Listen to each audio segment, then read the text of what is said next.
Assalamualaikum warahmatullahi wabarakatuh. Perkenalkan, nama saya Dahlia Rismeka Putri, Prodi Komunikasi dan Penyiaran Islam, NIM 233844210. Saya akan mereview materi tentang hukum Saat Az-Zari'ah dan uruf. Pertama itu definisi Saat Az-Zari'ah. Saat Az-Zari'ah terbagi dari dua kata, yaitu Saat dan Az-Zari'ah. Saat berarti penutup, Az-Zari'ah berarti bergerak ke arah depan. Saat Az-Zari'ah menurut ulama usul fikih sebagai suatu perkara yang boleh dikerjakan, tetapi karena mengarah kepada perbuatan yang dilarang, maka terhalang untuk dilakukan. Menurut Ibnu Qayyim, Az-Zari'ah merupakan salah satu dari 4 dasar hukum dalam agama Islam. Hukum Islam mengandung urusan perintah dan larangan. Dasar hukumnya, Ibnu Qayyim memandang Saat Az-Zari'ah sebagai hujah dalam hukum Islam. Dengan pikiran ini lebih longgar dalam menetapkan dasar hukum meskipun tidak ada nas yang secara rinci mengetahui kehujahan Saat Az-Zari'ah. Macam-macamnya itu ada dua, kualitas kemafsadatannya dan jenis kemafsadatannya. Dari segi kualitas kemafsadatannya itu ada 4, yang membawa pada kerusakan yang pasti, yang membawa pada kerusakan menurut kebiasaan, yang ketiga yang membawa pada perbuatan terlarang menurut kebiasaan, yang keempat yang jarang sekali membawa pada pelanggaran. Dari segi kemafsadatannya ada 2,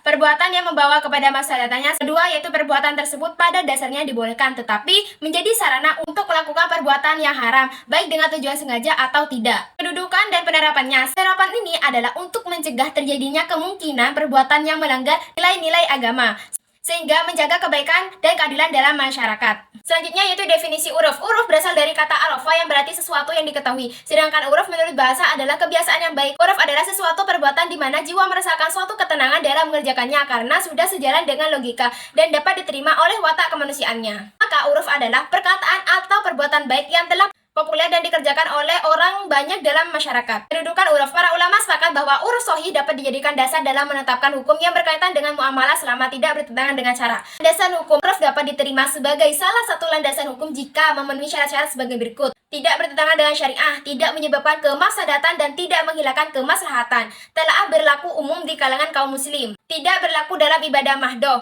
Uruf tersebut sudah ke masyarakat saat akan ditetapkan sebagai salah satu patokan hukum. Macam-macamnya itu ada 2, jenis pekerjaan dan kuantitas perilaku. Ditinjau dari jenis pekerjaannya, 1, uruf qauli adalah istilah tertentu yang diberlakukan oleh sebuah komunitas dalam menunjuk makna khusus dan tidak ada kecenderungan makna lain. Kedua yaitu uruf fi'li adalah jenis pekerjaan yang biasa dilakukan secara terus-menerus sebagai norma sosial. Ditinjau kuantitas pelakunya yaitu 1, uruf am adalah bentuk pekerjaan tidak mengenal batas waktu, pergantian generasi atau letak geografis. Kedua yaitu uruf khas adalah sejenis kebiasaan yang berlaku di golongan tertentu dan tidak tampak pada komunitas lainnya. Penerapannya, setiap aktivitas ekonomi Islam selalu berlandaskan kepada sumber-sumber hukum ekonomi Islam. Artinya dalam berijtihad terhadap suatu fenomena perekonomian tidak boleh bertentangan dengan prinsip ekonomi Islam. Prinsip ini harus dijalankan sebagai aturan dalam melakukan aktivitas ekonomi. Sekian review dari saya. Wassalamualaikum warahmatullahi wabarakatuh.